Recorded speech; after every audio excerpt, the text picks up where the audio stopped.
This morning I wish to tell you an Easter story. At first you may wonder how the story that I'm about to tell could possibly be an Easter story. But before I'm done, I hope that you'll see what I mean. The story that I want to talk about this morning is a little story that can be found in a little 4-chapter book in the Old Testament called the Book of Ruth. You can find it right between Judges and 1 Samuel in the Old Testament of your Bible. And I think one of the most important questions that we can ask when we look at a particular Bible passage is, why did God choose to put this passage in His Word? So let's start there. There are many things that God could have done with those short pages of the book of Ruth. Why did He choose to give us that particular story? And to be sure, it's an interesting story. It's a rags to riches story. It's a Cinderella story of sorts. A pitifully poor but beautiful young woman catches the eye of the rich and influential land baron, and he saves her from a life of shame. It's the sort of story that most people find most interesting, and I certainly think that God wants you to find the Bible interesting. But I'm also certain that God has other ideals in mind other than simply to entertain us. And yet on an initial reading, when you just read through the book from beginning to end, it appears maybe not to be anything more than just that, just a simple, entertaining story. And I think most people that read this book probably come away thinking that that's all there is to it. It's just an interesting story from the history of Israel. However, I want to prove to you this morning that Ruth is more than simply an entertaining narrative. It's a portal into the mind of God Himself. And what it reveals about God's mind is that you, individually, you are very important to God. That He thinks of you constantly. And that He strongly desires that all things would be right between you and Him. The book of Ruth is about events that took place about 1,300 years before Christ. But the context to the book of Ruth actually began with a person by the name of Lot, who lived about 600 years before Ruth did. Lot's story can be found in the book of Genesis. If you look at Genesis chapters 13, 14, you don't have to turn there now, but if you're interested in his story, it's found in Genesis 13, 14, 18, and 19. And Lot was a nephew of Abraham, the father of Israel. And Lot migrated with Abraham from what is modern-day Iraq to Palestine. And while Lot lived with Abraham, he was very successful. In fact, Lot actually became rich during the time that he was living with Abraham.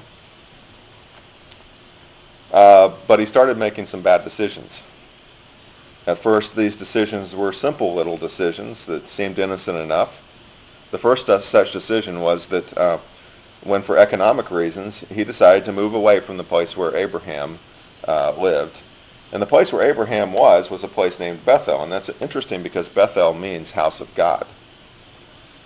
And perhaps you or one of your ancestors has at one time decided to move away from the house of God. And it seems like such a simple decision at first. But then life gets more and more complicated. And the initial bad decision leads to other bad decisions until the end result is a ruined life. And that's pretty much what Lot did in the time after he chose to move away from the house of God and away from Abraham. Eventually, that initial decision and the decisions after that cost him the lives of his wife and his 2 sons-in-law. He lost his home and everything that he owned. The once wealthy man ended up living in a cave with his 2 daughters. That's not the end of his story, though. The 2 daughters became pregnant by him in an incestuous relationship that he had with each of them. In fact, one of the daughters gave birth to a boy who she named Moab. And Moab actually means son of a father. So the actual name of one of the children was basically implied that the baby daddy was also the granddad. So Lot started off well and ended terribly. And so it was that from Lot's son, who was also his grandson, on down, the descendants of this little boy Moab were a very evil people right from the start. They were called the Moabites, and they settled in an area that's to the east of the Dead Sea. They were not nice people. They were not good people. They worshipped a god named Chemosh, or you may pronounce it Chemosh. And one of the things that they did in the worship of this god was they sacrificed their children to this god. Ruth was a descendant of Moab. Ruth was a Moabitess, they called her, or we call her, I guess. So the first thing that you need to know about Ruth is that she descended from a long line of evil people dating back to an incestuous relationship between a caveman and his daughter. And the Bible makes it quite clear that God did not care for the things that these people did. Twice in the book of Psalms, Psalm 60 verse 8 and Psalm 108 verse 9, God refers to Moab as his washpot. Now when you wash dishes in a sink, when you're done washing them, what's left in the sink after you're done?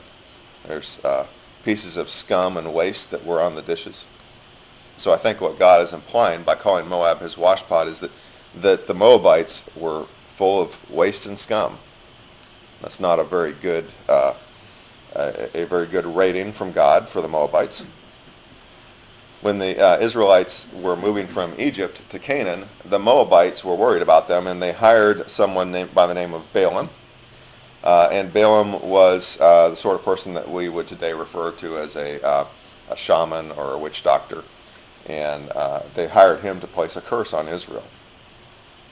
In several places in the Bible, the Israelites got themselves into trouble by intermarrying with the Moabites. Perhaps the best way to understand what it is that God thought about the Moabites is to look at Deuteronomy chapter 23, verses 3 and 4, which tells us, "A Moabite shall not enter the congregation of the Lord, even to the 10th generation, none of his descendants shall enter the congregation of the Lord forever." It's kind of a harsh thing for God to say. "A Moabite shall not enter the congregation, even to the 10th generation. None of his descendants shall enter the congregation of the Lord."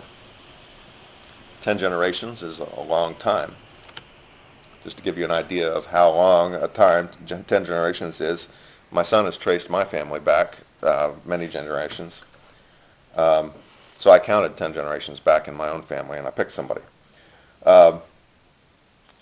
Henry Adams was married to Edith Squire. Henry and Edith lived in the 15 and 1600s. In addition to being my ancestors, they were also the great-grandparents of our second president, John Adams. According to Deuteronomy 23, if Henry and Edith Adams had been Moabites living in Israel, I would be the 10th generation. My son would be the first generation that would be allowed to participate in the worship of the one true God as a part of Israel. I was born, Edith lived to be 85 years old, and I was born 297 years after she died. So more than 300 years, God was shutting out the people of Moab. That's quite a curse. It would seem that God was very intent on not allowing this bastard people into his kingdom. At this point, you may be wondering where I'm going with this sermon, because I started out telling you how much God values you, and then I proceeded to tell you about this whole group of people called the Moabites that he would not even allow to be with him. He wouldn't allow his people even to associate with them. So which God is he? Is he the loving, inclusive God that I originally told you about? Or is he the harsh, unyielding God who is ready to damn people for their own sins and for the sin nature that they received from their ancestors? Which God is he? The answer is that he is both. Now, if you tend to be self-righteous and judgmental, you may be uncomfortable knowing that God really wants everyone in his family. And if you tend to be more libertine in your approach, you may be uncomfortable knowing that God really does intend to judge you and everyone else. And yet both things are true of God's nature. And Abraham summed up the dichotomy pretty well in Genesis 18 when he said, "Shall not the judge of all the earth do right?" Yes, God is the austere judge of all the earth. But we would do well to remember that implicit in that question that Abraham asked, shall not the judge of all the earth do right? He was talking to God about whether or not he would destroy Sodom and Gomorrah if certain conditions existed. And God agreed that under certain circumstances, he would not destroy Sodom. But we would also do well to remember that in the end, he did destroy Sodom. The Bible clearly teaches a loving, kind, forgiving, merciful God. The Bible also teaches an austere and judgmental God. Both are true. The Bible teaches both. The question then is, how do we reconcile the two? As humans, we really can't reconcile the two, but God can. And when we begin to study how he has done so, we discover a thing of exquisite beauty. A thing which could not exist without the attributes of the magnificent God of the Bible. And this beauty shines bright in the book of Ruth. Ruth is a beautiful book. So let's go now to the book of Ruth, and I'm going to start reading it. Let's look at verse 1 of chapter 1 of the book of Ruth.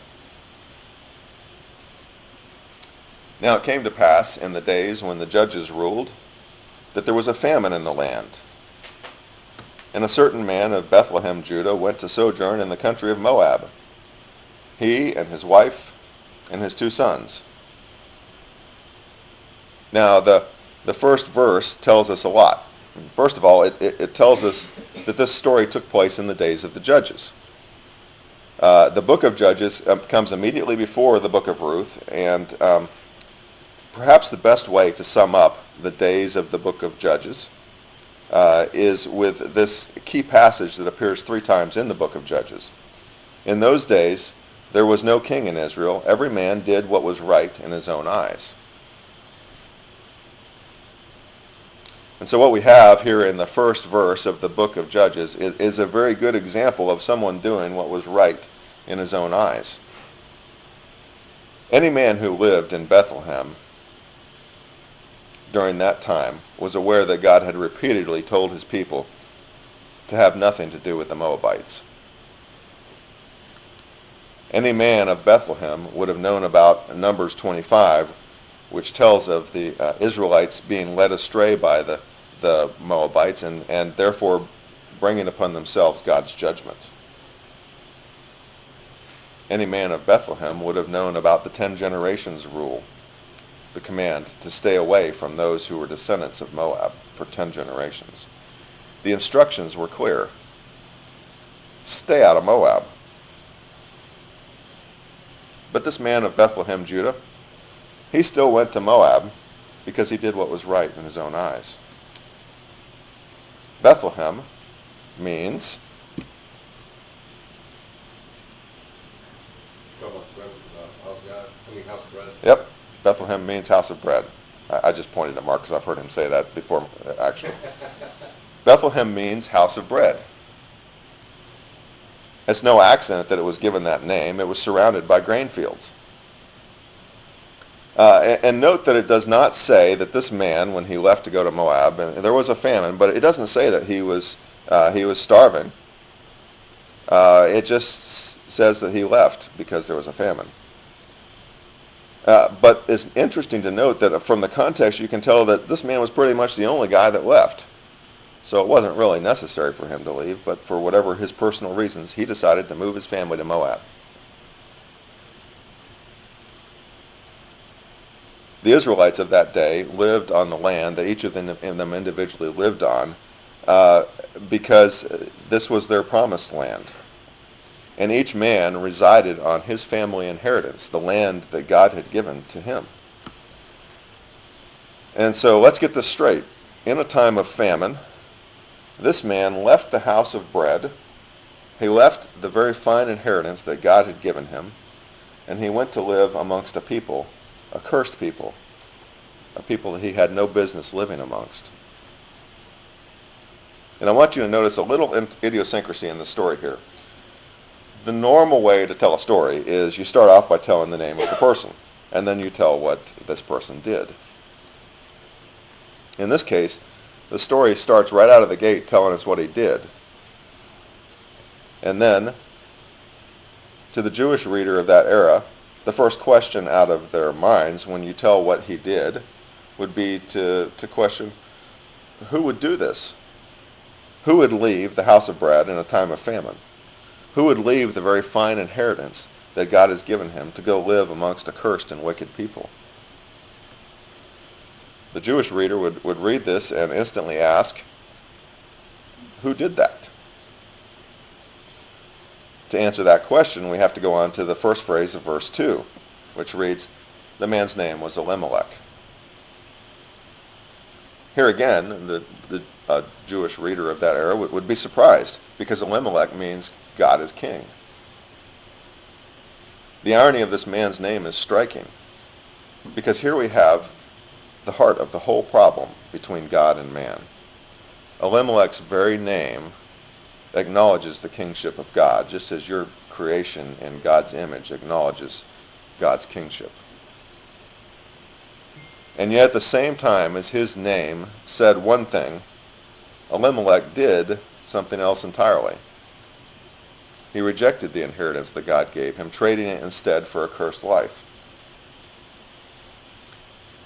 And I know I'm right about making this point because at least I know that the Jews held a similar view of him to me, because they had a nickname for him in the Midrash. Now, this is probably an oversimplification, but think of the Midrash as a ancient Jewish Bible commentary. And the nickname that Elimelech is given in the Midrash is hopefully I pronounce this right, Elimelech. Now, that doesn't mean God is king like his actual name does. It means basically he thinks he should be king, or kingship is owed to him. So here in the person of Elimelech, we have the crux of the whole matter between God and man. God is in fact king, but we want to be king. The serpent said in the Garden of Eden, in the day that you eat of the forbidden fruit, you will be like gods. This belief that we can control our own destiny, govern our own lives without God's intervention, this is the great lie of humanity. Ever since the days of Adam, we have lived with this lie.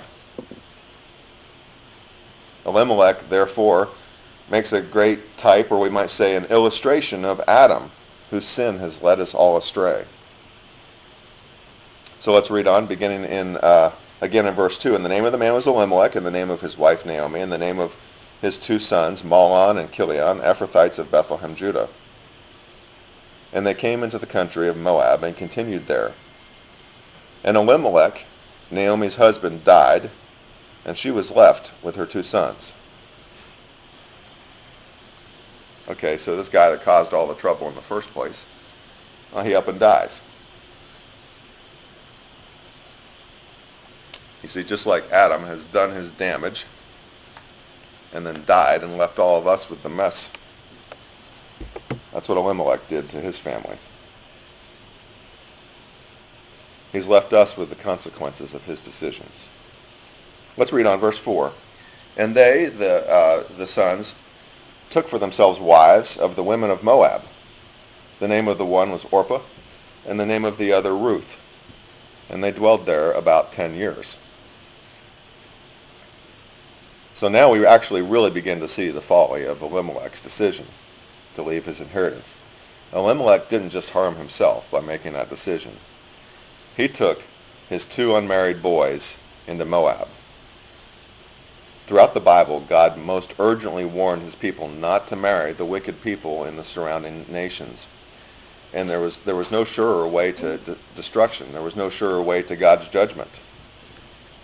And yet Elimelech took his 2 unmarried sons to a place where the only place they could find wives was amongst foreigners. And it wasn't just any type of foreigners. It was the worst of the worst. It was the Moabites. Talk about burning his bridges. If those sons married and if they had children, his family would, by God's law, be outcasts from Israel for 10 generations. So right at the beginning of our tale, we see that it seems that Elimelech has driven a wedge between himself and God, between his family and God's family, that it's never going to get repaired. It's an impossible situation. How can it possibly be repaired? You see, whether Elimelech liked it or not, God really was king. And such a great king cannot ignore it when his subjects treat him with contempt and openly violate his laws. So far, depending on the version that you're reading from, so far I've covered about 105 words of this book. In those few words, God has already painted for us a pretty accurate picture of the serious problems that exist between God and man. Because of our ancestors, we who should have had an inheritance in the kingdom of God find ourselves shut out as cursed foreigners. And there doesn't seem to be anything that can be done to make things right.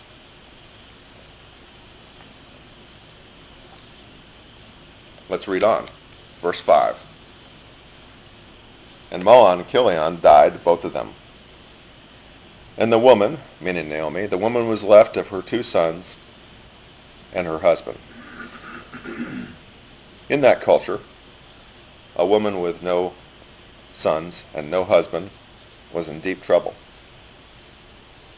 Women ate and were housed if they had a woman to work the farm for them. A woman without a man would be forced to beg or starve. There was no government housing, and there were no food stamps.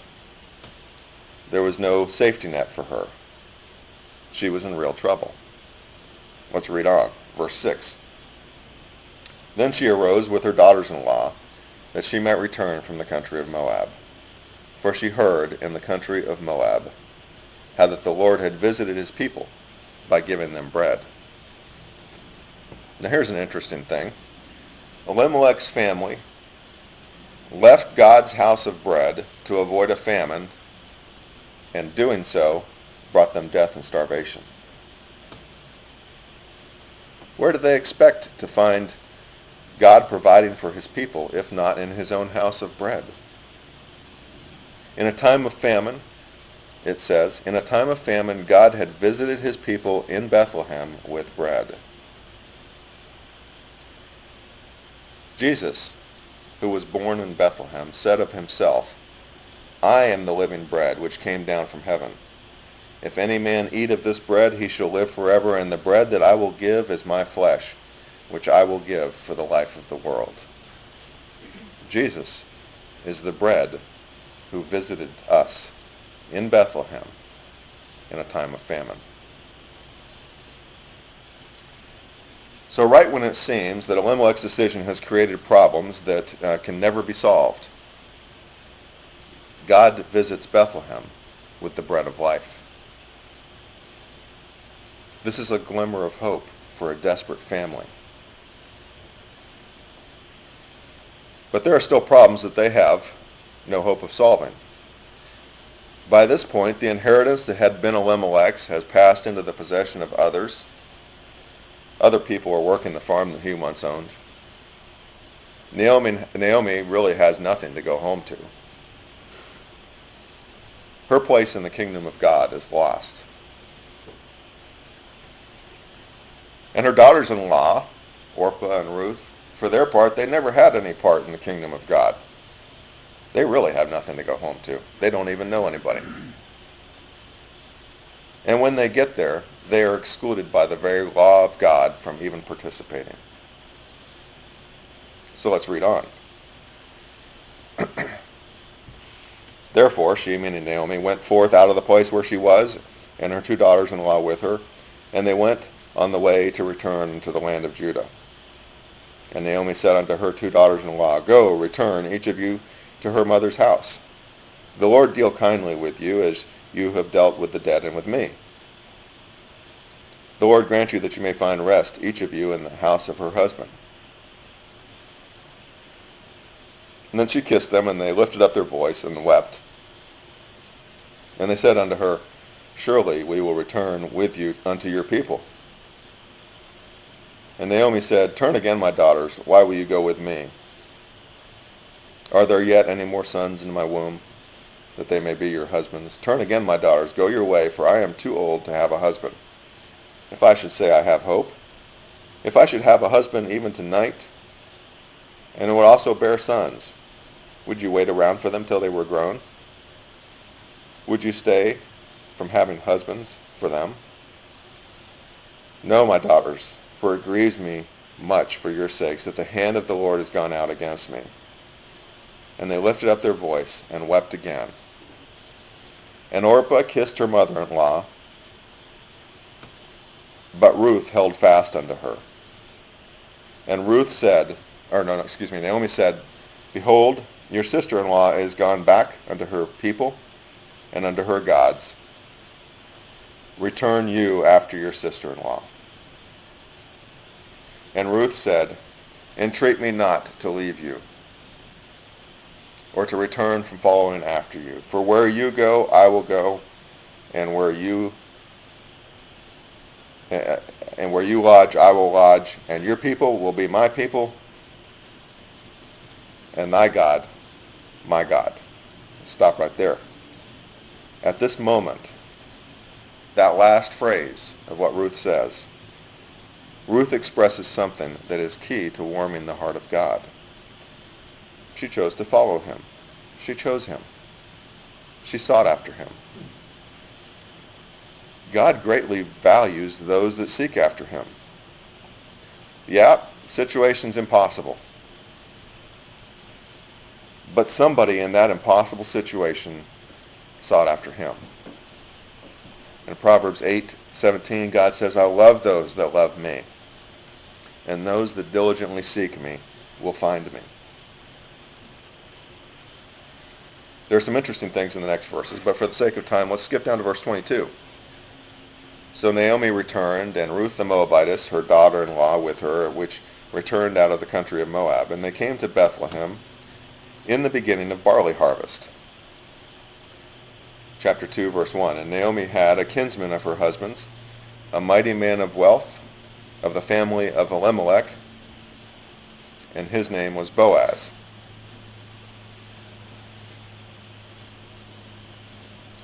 Now, we've been introduced to a new character in the story right now. His name's Boaz, and it says that he's a man of standing. In fact, from the rest of the book, we know that he's the rich man in town. He's the guy everybody else in town worked for. He's the sort of guy that gets what he wants because of who he is. And furthermore, he's a relative of Naomi's dead husband.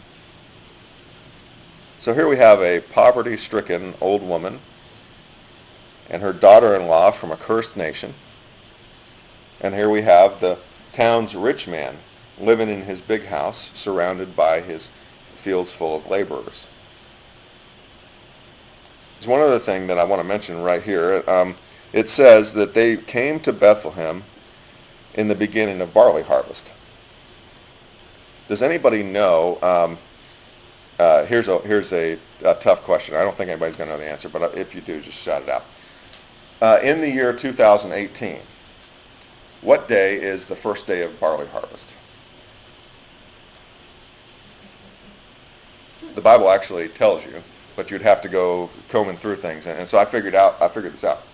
The first day of barley harvest in the year 2018 is today. Told you this was an Easter story.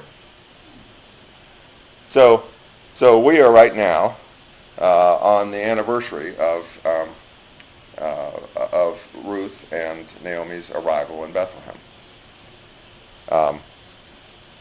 It just happened to work out that way. I didn't actually. It did. I wanted to do this sermon for Easter, but we'll get into the details of how I know that here in just a minute. But that's an interesting fact. So, happy anniversary. This is the anniversary, and it's not an annual, a certain day of the year. The first day of barley harvest actually moves every year. So it's on a different day every year, but it just so happens that according to the law of God, the first day of barley harvest would be today. Where was I here?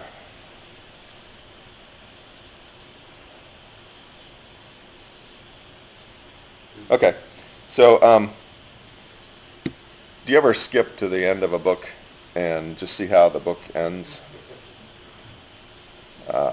I never do that, but I know that some of you do. But I want to do that this morning because there's a surprise waiting for us at the end of this book. Let's go over to chapter 4, verse 13. Ruth 4, verse 13. So Boaz took Ruth, and she became his wife. And he went to her, and the Lord enabled her to conceive, and she gave birth to a son.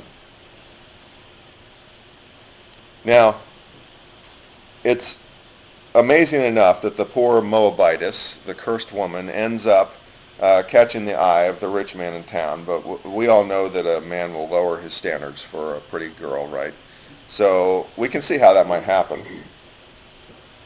But what's truly amazing is in verses 16 and 17. Then the Lord took the child is Ruth and Boaz's son, and laid him in her lap and cared for him. And the women living there said, Naomi has a son. And they named him Obed. He is the father of Jesse, the father of David.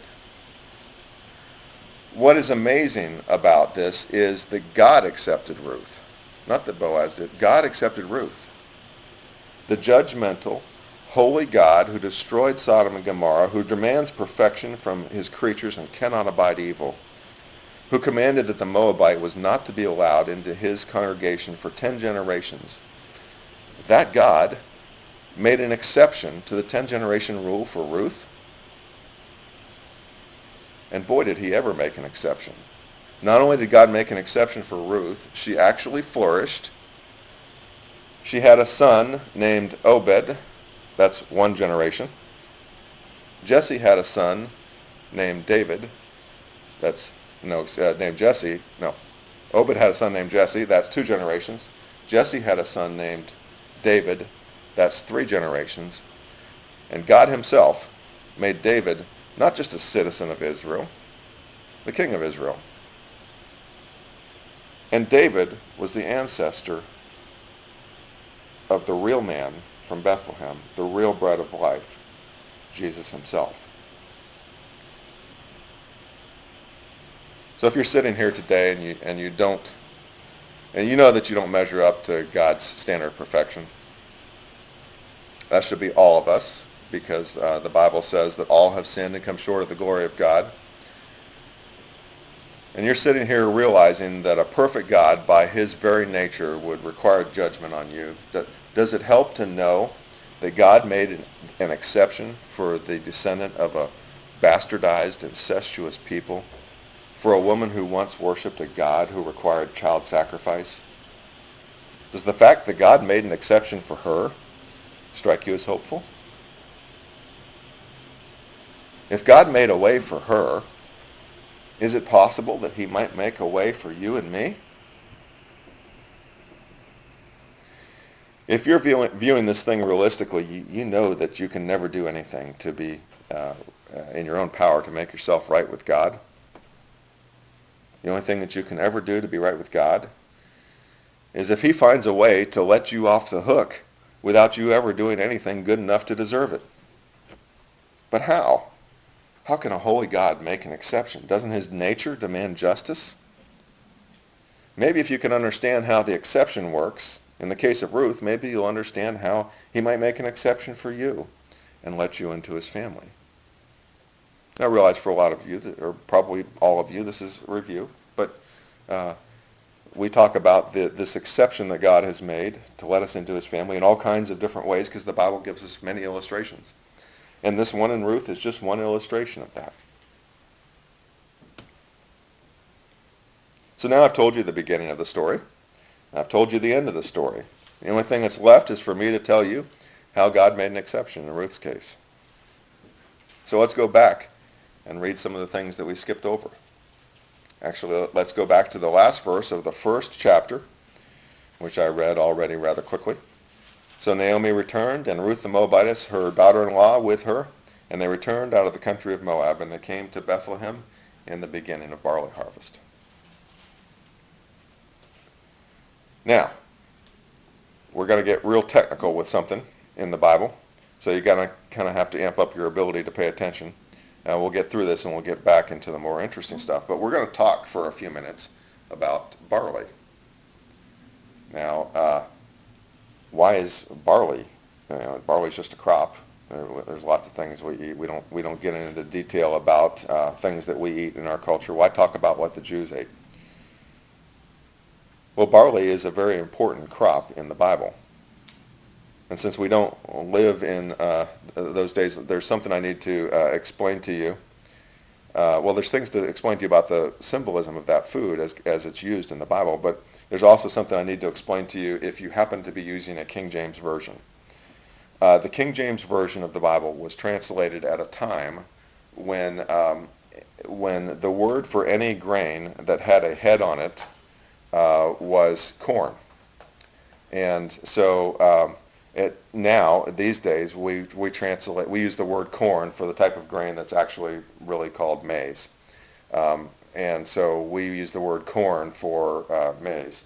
But in this passage, if you happen to be using a King James Version, it's going to call the crop that they're harvesting here corn. It was actually barley.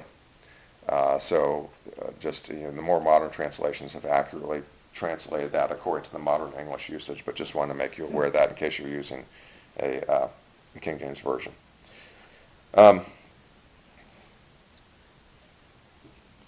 The barley was central to the entire system of worship. Instead of using a solar calendar based on 365 and a quarter days per year, the Jews used a lunar calendar. And to complete a cycle of the moon, if you go from new moon to new moon, complete cycle of the moon takes about 29 and a half days. And that means that in a 12-month calendar, there are only 354 days. So every year they lost, with a 12 months and a lunar calendar, every year they would lose about 11 and a quarter days. Well, if you go on year after year losing 11 and a quarter days, it doesn't take very long at all for your whole calendar to get out of whack with the seasons, right? So you got to do something about that. And so God actually told them what to do about that. And it was based on the growth of barley. As barley ripens, it goes through different stages. And one of those stages is called Abib or Aviv. Abib means green in the head. Okay, and at this stage, when barley comes into Abib, it is actually edible.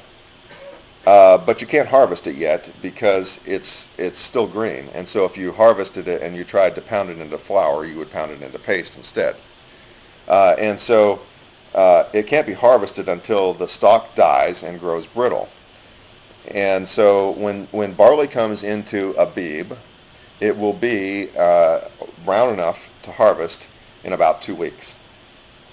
I think it's interesting that when the Jews returned to the land of Palestine, they named the main city that they founded there Tel Aviv, a precursor to the coming resurrection that the Bible seems to indicate is soon upon us.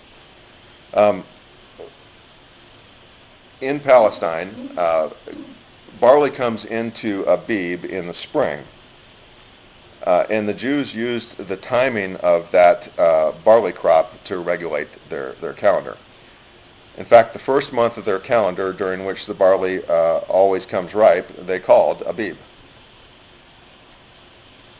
When I was a kid and my parents read the Bible to me, they called it Abib, because they didn't know how to pronounce it. And I think I'm pronouncing it right, but I don't think it's Abib. And so, by God's mandate, they were to celebrate the Passover on the 14th day from the first sliver of the moon that marked the beginning of the month of Abib. So they were not allowed by law to harvest their barley until after they had celebrated the Passover. So here's how it worked.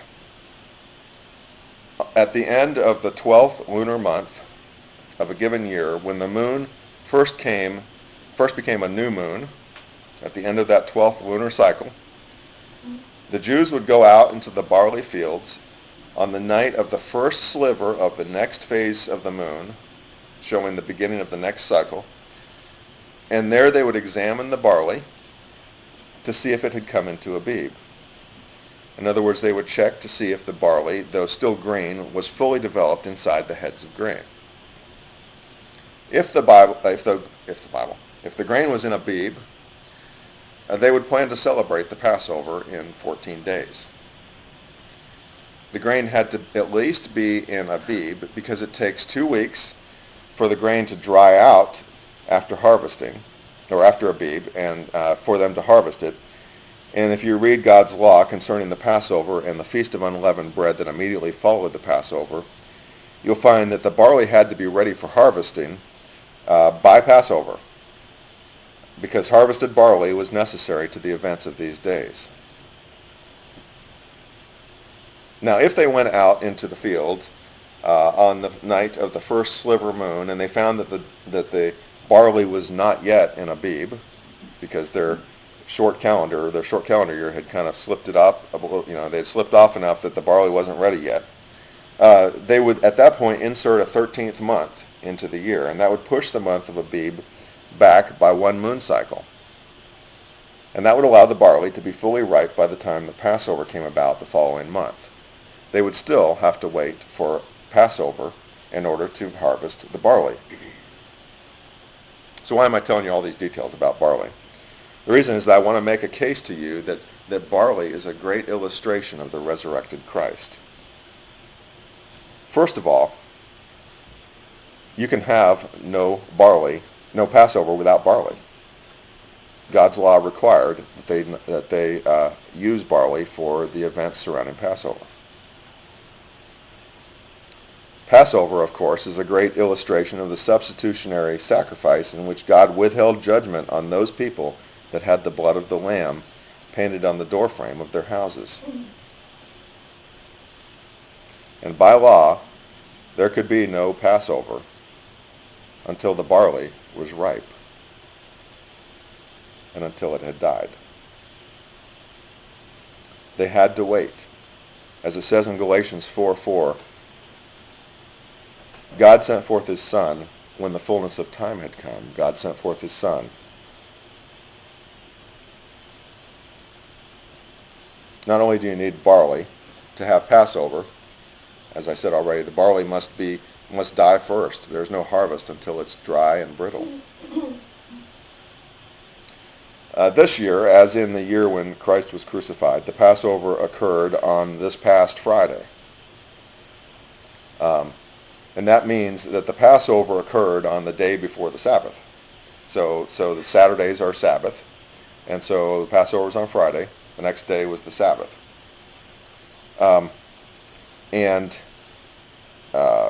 These are as it says in the 23rd chapter of Leviticus, these are the feasts of the Lord, even holy convocations, which you shall proclaim in their seasons. In the 14th day of the first month at evening is the Lord's Passover. We already talked about that. The Passover is to begin on the 14th day of the first month of their year. Let's read on. On the 15th day of the same month is the Feast of Unleavened Bread unto the Lord. 7 days you must eat the unleavened bread. In the first day you shall have a holy convocation. You shall do no servile work therein. But you shall offer an offering made by fire unto the Lord 7 days. And the seventh day is a holy convocation. You shall do no servile or manual work therein. Okay, so in the beginning, on the 15th day of the first month of their lunar calendar, they were to have a week called the Feast of Unleavened Bread. Now, we've talked about this before from this pulpit, but leaven in the modern day is what we typically call yeast. It's used throughout the Bible as a symbol of sin. Jesus said, "Watch out for the leaven of the Pharisees and Sadducees." And he also warned to be aware of the leaven of Herod. And Paul wrote, "Your glorying is not good. Do you not know that a little leaven leavens the whole lump? Therefore purge out the old leaven, so that you may be a new lump, since you are truly unleavened. For Christ indeed, our Passover, was sacrificed for us. Let us therefore keep the feast, not with old leaven, nor with the leaven of malice and wickedness, but with the unleavened bread of sincerity and truth." 1 Corinthians chapter 5. Yeast makes a pretty good illustration of sin because it constantly grows. It completely permeates everything that it gets into, and it fundamentally changes the nature of everything that it invades. So following the celebration of the Passover,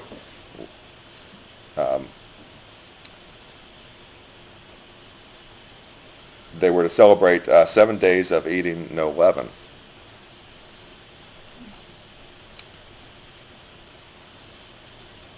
Seven is a number that was associated with the concept of completeness. So the implication, therefore, is that the 7 days of unleavened bread was that the slaying of the Passover lamb brought about a complete solution to the problem of sin.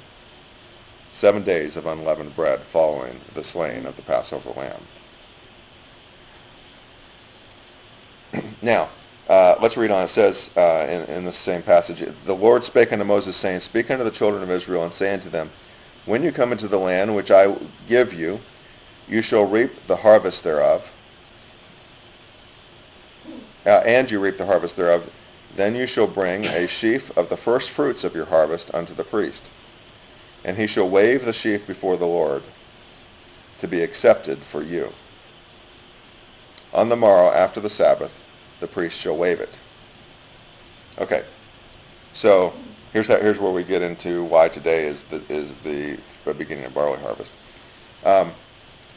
They were not allowed to harvest any of their harvest until the day after the Sabbath that would occur during the week of unleavened bread. Well, it just so happens that the week following Passover this year begins with a Sabbath. So today is the day after the Sabbath in the week of unleavened bread. And when they harvested this barley, it says they were to bring the first fruits of that harvest to the priest. And he was supposed to do something with it. He was supposed to wave it before God. Now, the reason that the passage specifically says the reason that they were supposed to wave it before God was for their acceptance. 1 Corinthians chapter 15, verses 20 through 23 says, "But now is Christ risen from the dead and become the first fruits of them that slept. For since by man came death, by man also came the resurrection from the dead. For as in Adam all die, even so in Christ shall all be made alive. But every man in his own order. Christ, the first fruits, and afterward they that are Christ's at his coming." Jesus, by sacrificing his life, became our Passover lamb. By his death, by his sacrifice, we need not fear God's judgment. The Bible says that he has broken down the middle wall that parts us. He has become the first fruits of our resurrection, waved in the very face of God, proof that death is conquered, sin is removed. I talked about how Elimelech was like Adam and that he badly messed everything up till there was no hope of recovery. I told you how that Ruth, for her part, never had any hope of recovery in the first place. I guess it's a good thing that Naomi and Ruth showed up in Bethlehem at the beginning of barley harvest. It was the time of year when impossible problems get solved. It was Easter time. There's so much more that could be said on the topic of barley. I'll say a couple minor things in a moment. And we've really only scratched the surface of that incredible grain that God has used as an illustration in His Word. If you think that barley is an interesting topic, you might read Joshua chapter 5, 2 Kings chapter 4, or John chapter 6. Let's return to Ruth, chapter 2, verse 1. And Naomi had a kinsman of her husband's, a mighty man of wealth, of the family of Elimelech, and his name was Boaz. That's interesting. Naomi had a relative. He's a very smart, wealthy, successful landowner from the town of Bethlehem. And my friends, when you think about the mess that naturally exists between you and God, does it help to know that you too have a wealthy and influential relative from Bethlehem? By coming to earth and being born in Bethlehem, the high King of heaven became a human, just like you. And as it says in the book of Hebrews, we do not have a high priest who is unable to empathize with our weaknesses. But we have one who has been tempted in every way, just as we are, and yet he did not sin. Let us then approach God's throne of grace with confidence, so that we may receive mercy and find grace to help us in our time of need. Let's read on in Ruth chapter 2, verse 2. And Ruth the Moabitess said unto Naomi, Let me go now to the field, and glean ears of corn after him in whose sight I shall find grace. And she said unto her, Go, my daughter. And she went, and she came and gleaned in the field after the reapers. What's this gleaning business? Okay, so God had told His people not to be too careful when they harvested their food, not to get every last little bit of food out of the fields. And the reason for that was that if anyone in that culture had fallen on hard times, they could go out after the field had been picked, and they could find enough food there to subsist on. That was the safety net. So after they'd harvested the field, then the poor folks would come out and they'd get anything that was left. And God told them, don't strip that field bare. You make sure there's something there for those people. And so that's what Ruth went out to do. And it says, if we read on, it says she happened to come to a field, or a part of the field belonging to Boaz, who was of the kindred of Elimelech. So now we've been introduced to the Lord of the harvest, which is the name that Jesus gave Himself in Matthew 9 and Luke 10. And if we skip down to verse 14, Boaz said to Ruth, At mealtime you come here and eat of the bread and dip your morsel in the vinegar. And she sat beside the reapers, which would be his hired help. She sat beside them, and he reached for her parched barley, and she did eat, and she was full, and she left. She was in his fields as a poor Moabite beggar, looking for scraps. Boaz gave her a place at the table. And it says, when she was risen up to glean, Boaz commanded his young men, saying, Let her glean even among the sheaves, and do not reproach her. In other words, he told his workers, not to bother her if she took extra grain right out of the stuff they'd already reaped. Verse 16. He said, and also intentionally let fall some of your handfuls and leave them, so that she may glean them, and do not rebuke her. So he told his workers to intentionally drop extra barley out in front of her. You see, the Lord of the harvest does not just allow her to scavenge in his fields like some low-class foreigner. He went out of his way to make sure that she had even more than she needed.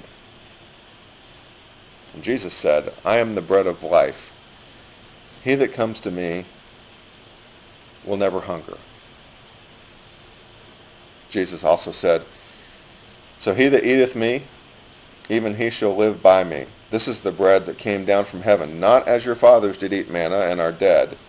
He that eateth of this bread shall live forever.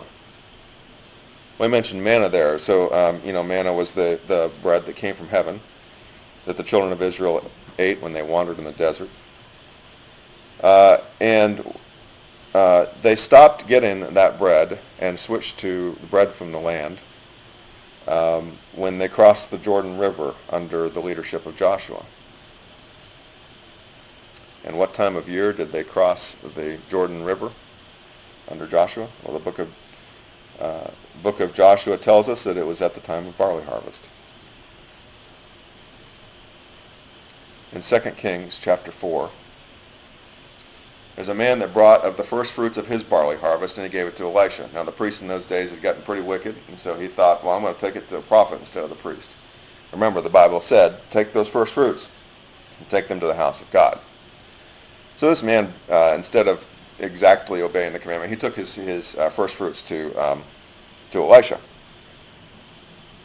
And this is in 1 Kings 4, but we're not going to read it, but I'm just going to tell you about it. What he brought was not enough barley to feed all the men that Elisha had to look out for, all the guys that were relying on him for their sustenance. But it says that Elisha fed them with it anyway. And it says that those people ate until they were full, and there was some left over. And in the same chapter, there was in that very same chapter, it says there was poison in the stew. And Elisha told them to throw in barley, and the stew was no longer poisonous. And in John 6, when Jesus fed the 5,000 with 5 loaves and 2 fish, guess what kind of grain was used in those loaves that Jesus broke up? Ruth had found the Lord of the harvest. Ruth would never be hungry again.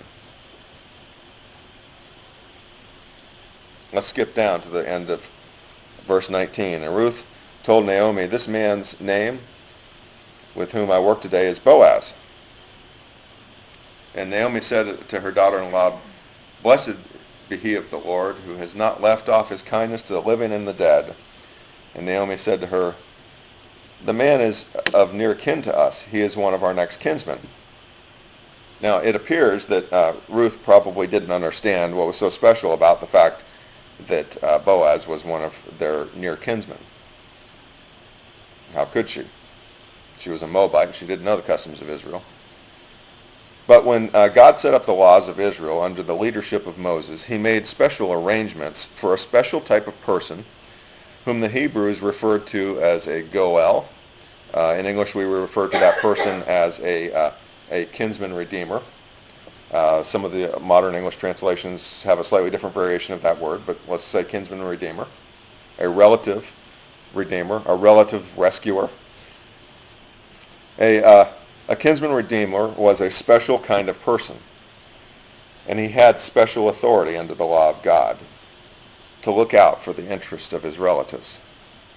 So if you got into trouble in that culture, you hoped that one of your relatives would come to your rescue as your kinsman redeemer. Let's say a poor person was forced to sell off part of his property, or maybe even indenture himself into servitude because he had gotten into debt.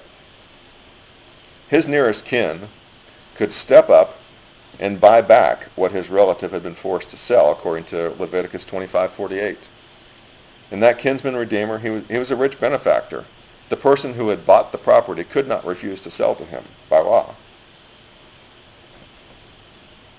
It says in Leviticus 25, if a fellow countryman of yours becomes so poor that he has to sell part of his property, then his nearest kinsman is to come and buy back what his relative has sold.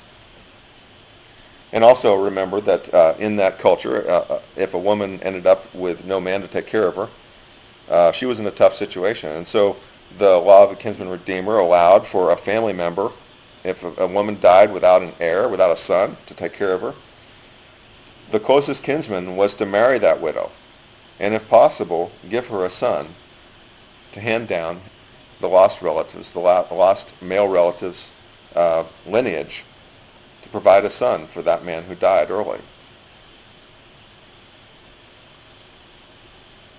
So if you find yourself in a mess with God and in need of a kinsman redeemer, God has provided one for us. Or if you find yourself with an aching hunger that's never satisfied, then you need the Lord of the harvest to provide you with the bread of heaven. So there's just one question that remains. How on earth do you convince the Lord of the harvest to redeem you? The answer is that you can do what Ruth did. Look in chapter 3, verse 2. And here Naomi advised Ruth that that night Boaz was winnowing barley in the threshing floor. Now, what does it mean to be winnowing barley? Okay, so when grain is grown, the edible outer husk is the outer husk of that grain is inedible. And so what has to happen is the grain has to be crushed.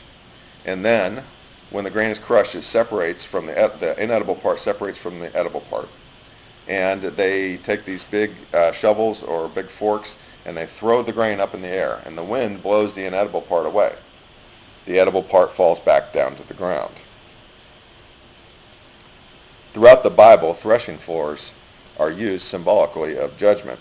There are several examples, one of which is 1 Chronicles 21, and another was Psalm number 2, and Luke 3:17. So Naomi advises Ruth to go meet Boaz at the threshing floor, and there to ask him to play a role as her redeemer.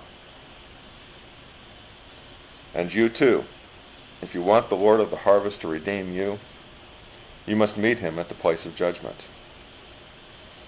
Just as grain is crushed on the threshing floor, so too Isaiah tells us that he was crushed for our iniquities.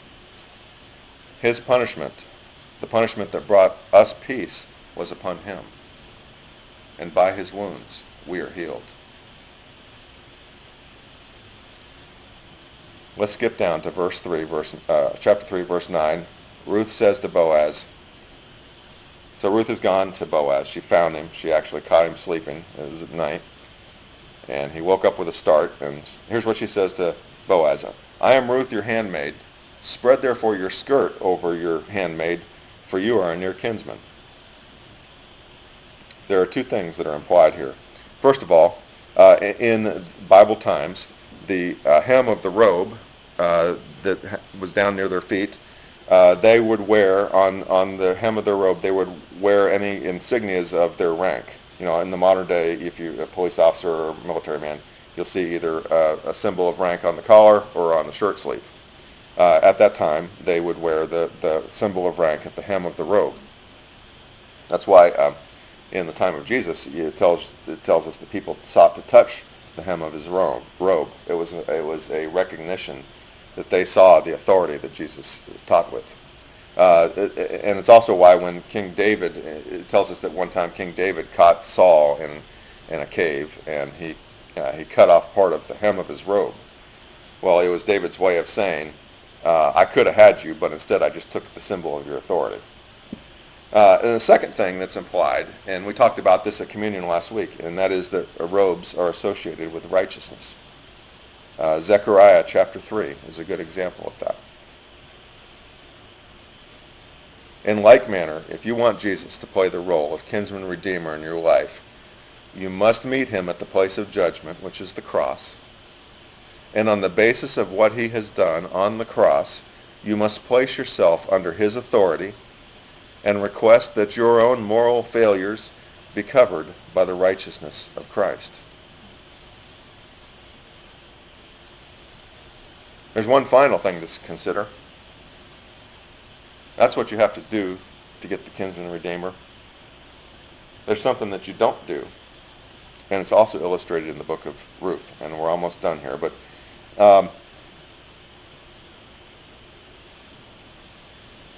if you read the rest of Ruth chapter 3 and the first half of Ruth chapter 4, you find that Boaz tells Ruth that there's actually a closer relative.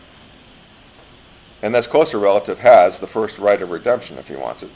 And so before Boaz will commit to redeem, the closer relative must be given the option to redeem. And Boaz then talks to this relative, and the relative decides that he cannot redeem. We have a closer relative, a closer kinsman than Christ. This closer kinsman is the law of God. We know he's closer. We deal with him every day, don't we?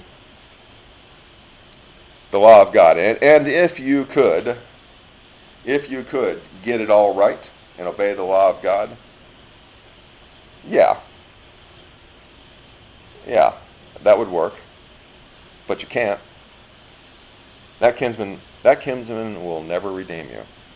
You can't be good enough to obey the law of God. That kinsman will never redeem you. You need somebody else. And that is the role that Jesus plays in the Bible. He is our kinsman redeemer, the first fruits of our resurrection, the bread of life, the rich relative who looks out for our interests. Let's go to the Lord in prayer. We'll be done. Dear Heavenly Father, you have given us such a rich story in this book of Ruth. And I'm sure there's so much in this story that I've never even spotted. And I just thank you for providing this illustration of your very rich and free and very great salvation. I pray that if there is anyone here today that does not know you as their kinsman redeemer, that you would lead them in their thinking, change them in their approach to life, give them the light that they need to see what you have done for them and how you wish to be their Redeemer. In Jesus' name I pray. Amen.